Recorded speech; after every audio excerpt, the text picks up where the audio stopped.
Bonjour, alors aujourd'hui je ne montre pas ma tête, mais nous sommes dans la troisième vidéo qui est de la série sur le matériel de pastel.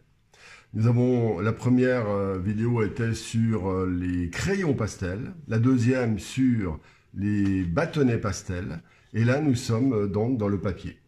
Alors, le pastel n'est pas suffisant. La poudre, qu'elle soit de qualité, épaisse, dure, etc., doit entrer en correspondance avec différents papiers. Lequel va vous correspondre?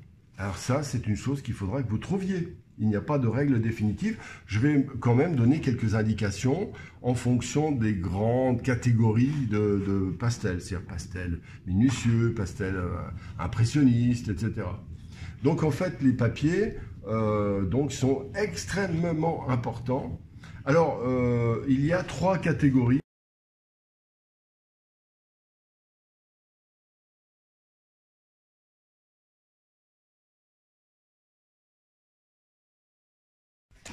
Alors, celui-ci, c'est un pastel card. C'est-à-dire, c'est fourni par la société Sennelier. Alors, ce papier est intéressant. Il permet de faire... Il est très absorbant, très absorbant. Il permet de dessiner, vous voyez, donc on marque. Vous voyez, ça marque très fort. Mais, vous voyez, il s'estompe un peu quand même. Voilà, il s'estompe un petit peu. On peut travailler au crayon, voilà, comme ça. Voilà, donc. Mais au crayon, c'est difficile. On peut faire fin, mais sans plus. Ou alors au carré compté. Voilà. Mais l'inconvénient, vous voyez, comme les grains sont assez gros, lorsque l'on fait par exemple, lorsque l'on pose la poudre comme ça marque difficilement. Il faut appuyer très fort, voilà, et le papier reste en dessous. Voilà. C'est différent quand on utilise un pastel très gras, comme celui-ci, très gras, c'est-à-dire très poudreux. Alors dans ce cas, la poudre remplit complètement tous les trous du papier. D'accord? Mais là, c'est un inconvénient, c'est que ça fait une véritable piscine et après, il n'y a plus rien qui tient dessus. Vous voyez, on ne peut plus dessiner dessus. Parce que le papier, voilà, ça reste. C'est un des inconvénients de ce papier. Donc, il est très bien pour un certain nombre de techniques. Impressionniste, ça peut être bien, vous voyez, ceux qui travaillent avec légèreté, voilà. Ça, je l'ai fait pendant longtemps, ça va. Le travail minutieux aussi, mais il y a mieux, je trouve, pour le travail un peu hyper réaliste, par exemple. Voilà, mais ça s'appelle donc du pastel card. Card, voilà. Là, de chez Sennelier. D'accord? Alors, donc, un inconvénient important de ce papier. Voilà, vous faites simplement une petite tache comme ça. Et c'est la catastrophe. Ça fait décoller. Ça enlève complètement. Quand vous mettez une goutte d'eau, voilà, comme ça va finir par rentrer dedans et on se retrouve avec un trou, carrément. Alors ça, c'est très embêtant. Quand ça sèche, ça s'en va. Et même là, des fois, vous voyez, on voit pas. Bon, c'est la couleur du papier en dessous est même que celui du dessus, mais on voit bien, c'est parti. Il n'y a plus de grains. Voilà, ça c'est un des inconvénients du pastel card, mais il est quand même pas mal. Maintenant, je trouve qu'il est un peu cher. Bon, c'est quoi? Ça dépend, 6 ou 7 euros la feuille de 50-70. Et donc, c'est quand même assez coûteux. Et comment dire, bon, moi, je les achète qu'en promo. Hein. De toute façon, j'attends une fois par an, j'en achète un gros paquet. Faites comme ça si vous êtes passionné par le pastel. Voilà. Donc, ça permet de dessiner quand même. Vous voyez, je montre... Voilà, je montre deux petits dessins que j'ai faits dans le cadre de mes cours pour enseigner des bases de mise en place d'un pastel. Voilà donc le deuxième papier que je présente, c'est le papier Spectrum. Alors à l'arrière, il a un dos un peu, comment dire, il n'est pas plastifié, mais enfin il est un petit peu lisse. Et de l'autre côté, donc c'est le support, c'est une cartoline, voilà. De l'autre côté, il y a, pareil, un petit peu comme pour le pastel mat, oui, plus comme le pastel mat que je vais vous montrer après, mais qui est un peu comme donc avec des grains qui sont agglutinés. Alors, ce papier, je l'ai utilisé assez souvent il y a quelques années, mais j'ai arrêté pour une raison tout simple, c'est qu'il est très abrasif Et à titre personnel, je ne suis pas fan du rendu. J'avais plus d'empreinte digitale quand j'estompais comme ça, voilà. Voilà. Mais par contre, il est pas mal. Il tient quand même la poudre, mais beaucoup moins que le pastel card, moins que le pastel card et beaucoup moins que le pastel mat que je vais vous montrer. En fait, ce papier, donc, il est très très solide. Il n'y a pas de souci pour ça. Il peut être beau, bien présenté. Pareil, 50-70, c'est dans les 6 euros. Et ce papier, bon, vous pouvez l'utiliser. Moi, si je l'aime pas, c'est plus pour des raisons tactiles personnelles. Hein. D'ailleurs, c'est comme ça souvent dans le pastel. Je sais pas si vous avez remarqué, il y a des gens qui détestent la poudre parce que c'est sale, ça salit les mains. Vous voyez, j'ai les mains toutes sales. Eh bien, voilà, c'est ce genre de choses qui peut être déterminant et qui est parfaitement légitime. Vous avez le droit. Il y en a qui vont détester le pastel card parce que il est trop gras, trop. Vous voyez, ça met trop de poudre, etc. Il y en a partout.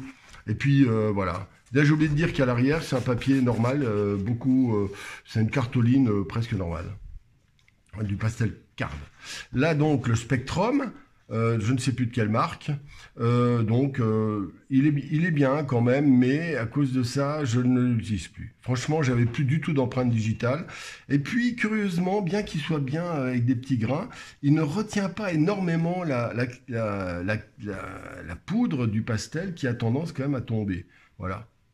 Quand vous avez, alors, une astuce très bien, c'est quand vous avez fait votre pastel, sur ce genre de papier très absorbant, comme le pastel card, celui-ci, le Spectrum et le prochain. Voilà, je vous montrerai. Il y a une manière, donc vous tapez dans le dos comme ça, pour faire tomber la poudre. C'est une petite astuce en passant. Voilà. Alors c'est celui que j'utilise, voilà. Ça c'est je l'aime vraiment beaucoup. C'est le papier pastel mat. Alors à l'arrière, c'est vraiment du plastique. C'est plastifié et ça offre un énorme avantage. Quand c'est encadré, imaginez que le mur soit un tout petit peu humide, mais très légèrement même. Maintenant, il y a du placo, tout ça, il y a moins de problèmes qu'au 19e siècle, bien sûr.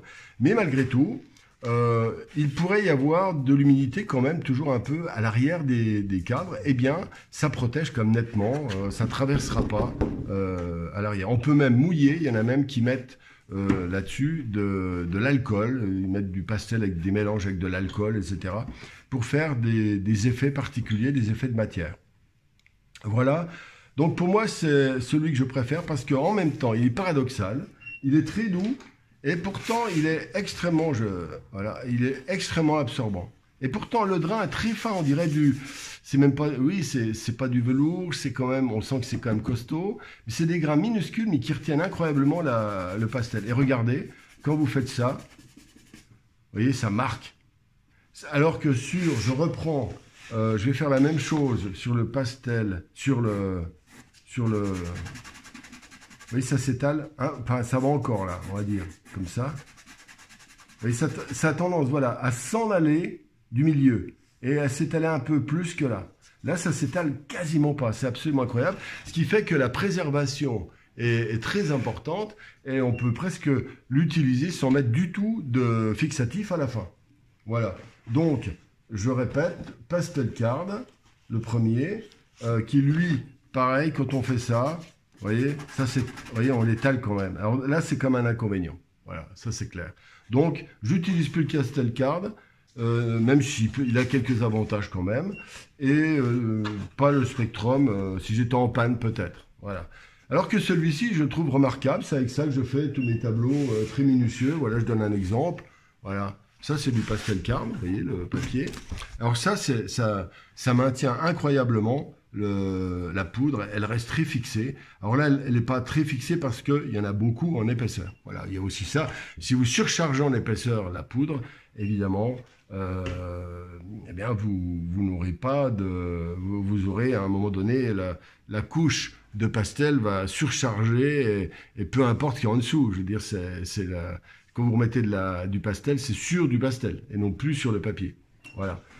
Alors, les couleurs, elles sont très variables. Ça va du blanc. Là, j'en ai du blanc, et j'utilise souvent le gris. Alors, les papiers, ça, c'est une petite astuce que je donne souvent. Moi, j'utilise celui-là. Pourquoi ? 0 égale blanc, 10 égale noir. Eh bien, j'aime bien celui-là parce qu'il est au milieu. Voilà, regarde, les blancs et noirs. Vous voulez peindre, vous aurez des tons moyens, des tons clairs, etc. Donc ça va aller ici. Mais si votre papier est déjà positionné au milieu, entre les deux ici, entre mes deux mains, eh bien ça offre un énorme avantage. Parce que un tout petit peu plus clair, un tout petit peu plus foncé, vous avez suffisamment de contraste pour arriver. C'est pour ça que je conseille, surtout pour les débutants, prenez des tons moyens en valeur et des tons moyens en couleur. Là, c'est un gris chaud, on peut avoir un gris froid, on peut avoir un bleu-gris, on peut avoir un brun-gris, des choses comme ça, pas trop foncé, pas trop clair. Je trouve que c'est pas mal. Parce que vous aurez tout de suite un positionnement sur lequel vous pourrez facilement dessiner.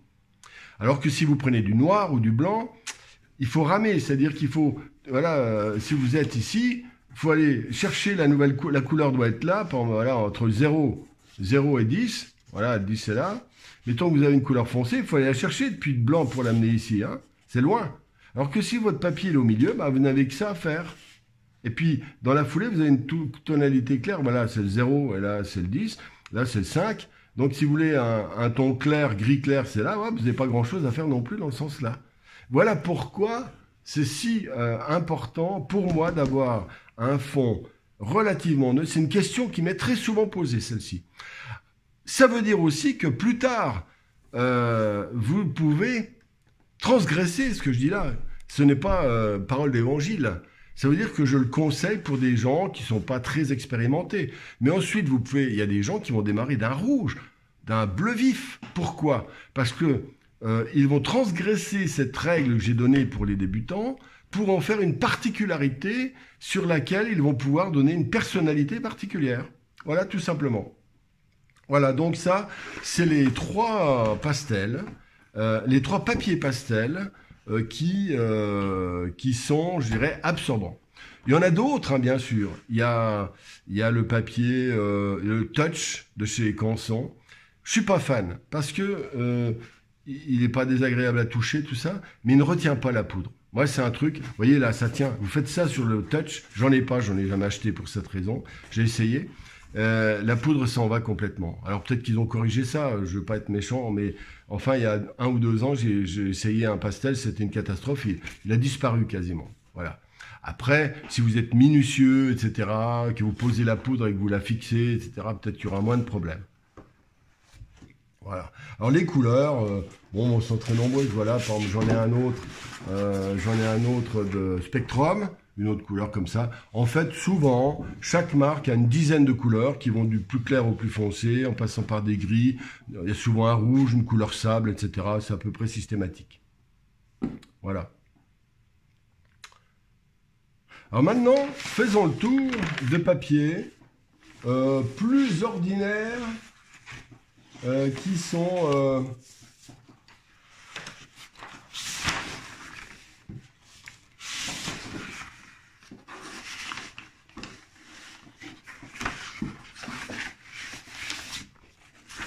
Alors maintenant, faisons le tour de papier plus ordinaire. Alors, il y en a vraiment beaucoup. Si vous allez dans les magasins qui vendent du matériel, du papier pastel, vous en aurez vraiment des dizaines. À ça s'ajoute un que je n'ai pas, mais il s'apparente à celui-là, c'est du papier Ingres.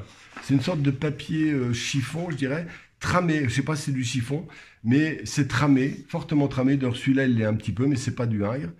Et il est très doux. Et en fait, quelque part, ce sont des papiers doux, absorbants, un peu des papiers, quoi, je veux dire. Ce ne sont pas des cartolines avec de l'enduit granuleux correspondant à des cols,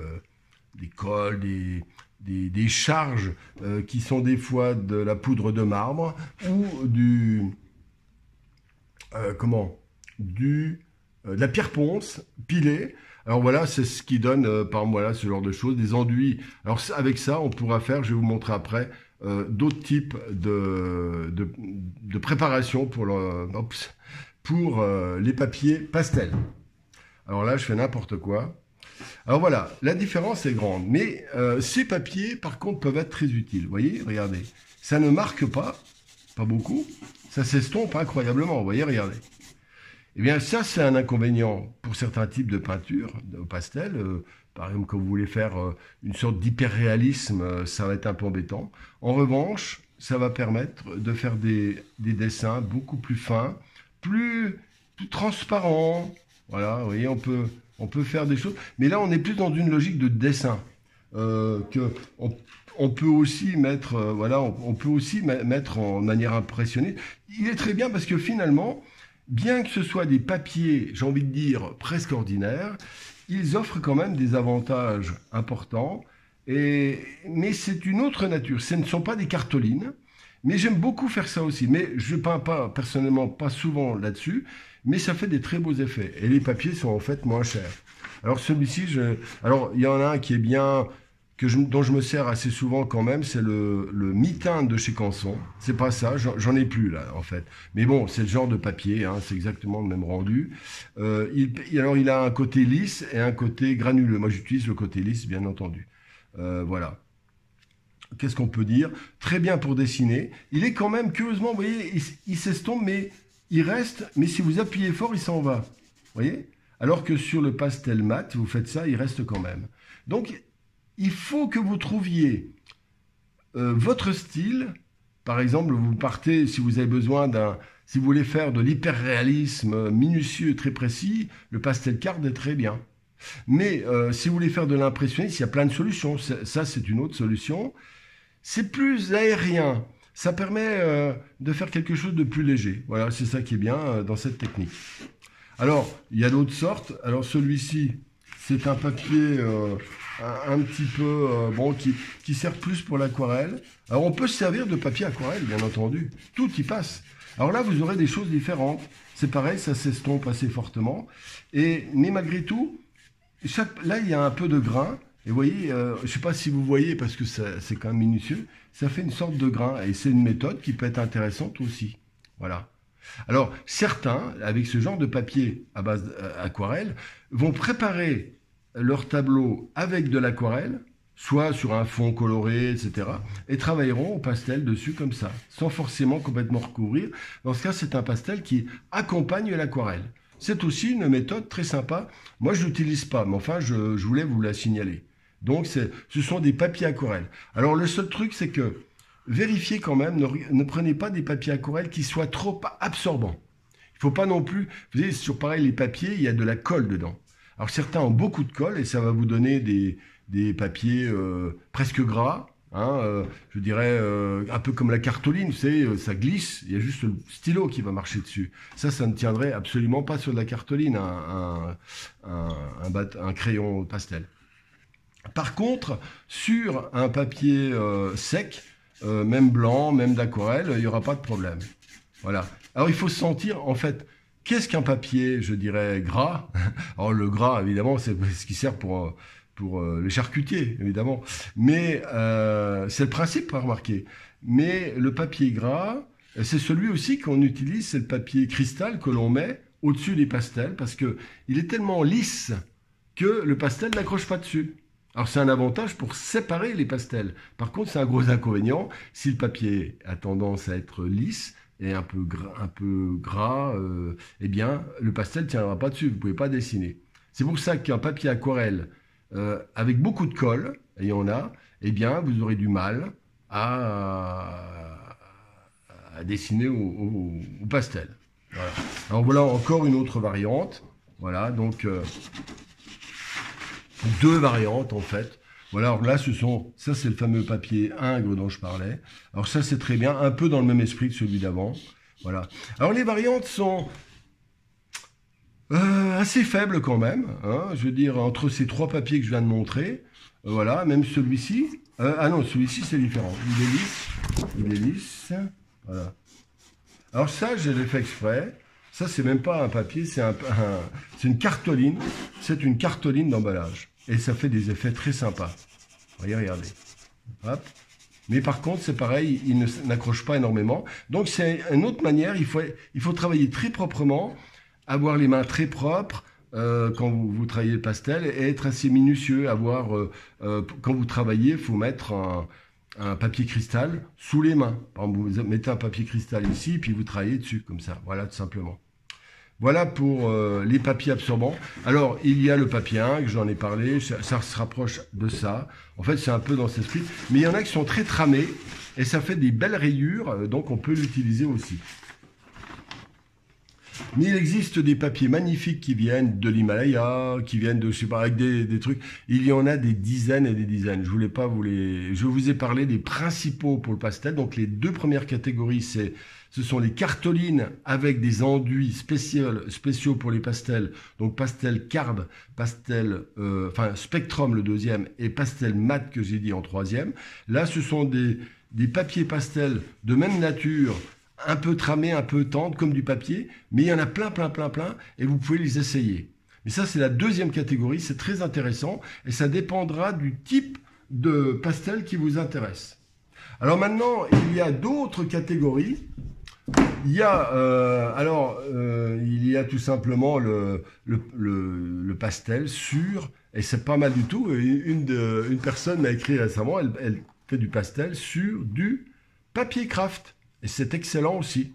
Ça donne un effet un peu différent, mais ça donne vraiment une texture très différente. Il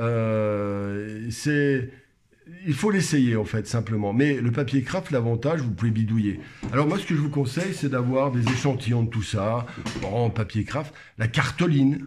Prenez de la cartoline. Quand vous avez des fois des papiers bizarres, par exemple, même des cartons, et on peut peindre sur un carton ordinaire. Alors là, c'est la catégorie des papiers spéciaux, hein, c'est-à-dire cartoline. Alors il y a un truc que j'aime beaucoup utiliser, je l'ai fait souvent, c'est de peindre sur de l'isorel, au pastel hein, bien sûr, de l'isorel, et mieux encore l'aggloméré, les agglomérés tout simplement, pas trop épais. Alors si vous voulez faire ça, c'est très très bien, mais ce sera un peu plus gros, parce qu'évidemment, il y a des grains dessus. L'aggloméré est très bien. Parce que ça permet de faire c'est rigide, mais ne le prenez pas en 20 mm, ou 12 mm, 13 mm, ou 15 mm, c'est trop lourd. J'ai déjà eu ce problème-là 100 fois, et après on se retrouve avec des machins qui pèsent 5 kg, c'est pas marrant. Alors prenez du 8, du 9, je sais plus exactement, voilà, c'est respectable. Et puis sur des formats assez, au moins moyens, quoi. Ne prenez pas des formats minuscules comme ça parce que c'est un peu petit. Et puis les grains fait que vous n'avez pas possibilité de faire des tout petits pixels. Hein, vous avez, c'est quelque chose qui est bien pour faire respirer, etc. Voilà, alors donc, il y a tout ce qui est bois, c'est bien aussi, les planches même. Il y a des gens qui font du pastel sur des planches. Le pastel va à peu près sur tout. Alors ça, amusez-vous avec ça. Et dans ce cas, ce sera gratuit. Il faut chercher, bidouiller. Et même si vous avez une technique, par exemple, pastel mat comme moi, amusez-vous de temps en temps à faire un pastel sur des supports improbables. Voilà, un carton, comme je disais, papier craft, etc., sur du bois, pour tester, parce que vous allez peut-être trouver, comment dire, quelque chose de manière étrange, une rencontre fortuite, qui va vous être très profitable et vous donner une caractéristique très positive. Alors là, c'est tout simplement une toile. Alors j'ai voulu faire un essai, j'ai mis donc de l'enduit, justement c'est celui-ci, voilà, de l'enduit acrylique spécial pastel, et je l'ai mis en épaisseur comme ça, et vous voyez quand ça a bien séché, quand je mets la poudre, eh ben, les rayures apparaissent. C'est une technique très intéressante, je trouve. Alors le seul inconvénient, c'est que ça ne tient pas fort, vous voyez, le pastel n'est pas très adhésif, parce que ces produits spéciaux pour le pastel sont peu, en général, absorbants. Ce n'est pas comme le pastel mat, par exemple. Ce qui fait que si j'estompe vraiment fort, je vais rouler, le pastel va rentrer partout. Mais en même temps, il ne sera pas complètement accroché. Donc il sera un peu en suspension. C'est un peu plus délicat. Mais ça offre des avantages. Regardez, les textures sont assez jolies. Et ça permet de tramer, vous voyez, avec ce truc-là, ça permet de tramer, de jouer avec la matière, justement, ce qui est, à mon avis, un des gros problèmes du pastel. Voilà. Alors, du papier pastel et des supports pastel. ce que j'aime dans cette troisième catégorie, c'est justement la matière, la matérialité, la texture, etc. Voilà, ça c'est très très intéressant. Par contre, si vous faites un portrait, vous aurez du mal à faire des yeux là-dessus, vous voyez, par exemple, parce qu'il y a une trame. Donc en fait, il faut doser votre choix du support, comment dire, en fonction du type de peinture que vous voulez faire. Si vous aimez l'impressionniste, ça va aller très bien. Mais les trois vont aller très bien aussi. Ils vont faire des effets différents et dans ce cas, il faut les essayer. Alors, l'avantage de ça, c'est que sur la toile, ça coûte cher parce qu'une toile, ça coûte cher de toute façon. Mais, par exemple, les supports en bois, le contreplaqué, toutes ces choses-là, il n'y a aucun problème. Ça coûte souvent pas très cher. Et puis, c'est sympa d'essayer. Voilà. En gros, j'ai envie de vous dire, pour le papier, les supports, débrouillez-vous. Voilà. J'ai fait le tour et voilà, essayez-les par petits morceaux. Voilà. Alors, pour revenir au papier, par exemple le pastel carte ou pastel mat, il y a parfois tout simplement des blocs qui sont très bien. Tous mes blocs ont été détruits dans le dégât des eaux de mon atelier, mais donc je ne peux pas vous les montrer, mais c'est des blocs simplement, comme vous voyez, il y a une douzaine de feuilles pastel card ou pastel mat, etc. Et c'est pas mal du tout, c'est des petits formats, en général les 40-30 ou 42-31, un truc comme ça, je sais plus exactement. Voilà, donc on a fait un petit peu le tour pour les supports de pastel. C'est-à-dire que finalement, le pastel, il n'y a rien de plus simple. Il y a des choix à faire, mais qui ne sont pas monstrueux non plus, quoi. Je dirais, voilà. Et puis, ça permet quand même de bidouiller, de s'amuser, etc. Et par exemple, à titre personnel, moi, ce que je souhaiterais, c'est trouver une matière qui associe des effets de matière, et je la fabriquerai, je cherche avec des pierres ponces, des machins, des colles et tout. Et c'est tout un travail pour essayer de rendre personnel, en fait, plus personnel, la texture du pastel que je travaille. Voilà, vous voyez, on apprend à tous les âges, n'est-ce pas? Et puis, quelle que soit la durée de notre expérience. Bien, si vous avez apprécié cette vidéo, vous me rendriez service en levant un pouce bleu qui me met un peu plus haut dans le référencement YouTube. Voilà, tout simplement. Vous pouvez bien sûr vous abonner à la newsletter si vous voulez aller plus loin. Et dedans, vous trouverez des formations sous le pastel, peinture à l'huile, etc. Voilà. Et puis, je mets toujours un lien vers le Géant des Beaux-Arts qui offre vraiment un catalogue énorme. Prenez souvent des choses en promotion.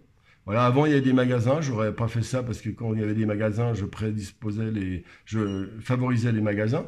Mais dirigez-vous, pourquoi pas, vers le Géant des Beaux-Arts, qui est quand même une entreprise raisonnable en taille. C'est pas Google, hein. C'est pas Amazon, et vous aurez vraiment un énorme catalogue. Voilà. Et si vous prenez mon lien affilié, ma foi, sans que ça vous coûte un centime, ça me permettra de soutenir cette chaîne qui me demande beaucoup de travail. Voilà. Eh bien, je vous souhaite une bonne recherche de vos papiers. J'espère que ça vous a été utile et à bientôt.